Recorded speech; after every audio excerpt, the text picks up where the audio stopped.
ที่จังหวัดยโสธรนะคะก็ได้มีการจัดพิธีรำลึก177 ปี เจ้าพระยาบดินทร์เดชายอดนักรบกู่แผ่นดินค่ะ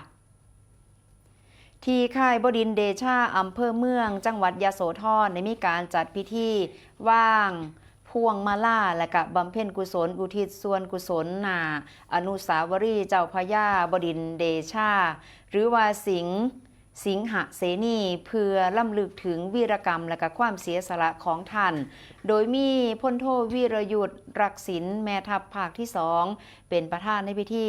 ซึ่งก็มีนายชาญชัยสอนศรีวิชัยผู้ว่าราชการจังหวัดยโสธรพันเอกสุรกิจกาเนตรผู้บังคับการกรมทหารราบที่16พร้อมกับหน่วยงานที่เกี่ยวข้องและก็ทายาทตระกูลสิงหเสนีตลอดจนประชาชนเข้าร่วมซึ่งพิธีก็ได้เริ่มด้วยการบวงสรวงตามโบราณประเพณีก่อนที่ผู้ร่วมกิจกรรมก็จะได้ร่วมว่างพวงมาล่าและก็ประกอบพิธีทางศาสนาโดยได้นิมนต์พระสงฆ์เจริญพระพุทธมนต์เพื่ออุทิศส่วนกุศลและก็ความเป็นสิริมงคลแก่กำลังพลและก็ครอบครัวภายในค่าย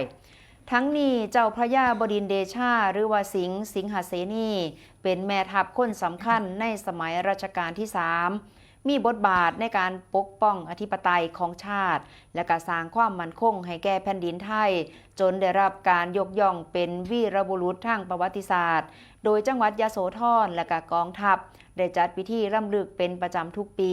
เพื่อเชิดชูเกียรติและก็ปลูกฝังจิตสำนึกในการรักชาติค่ะ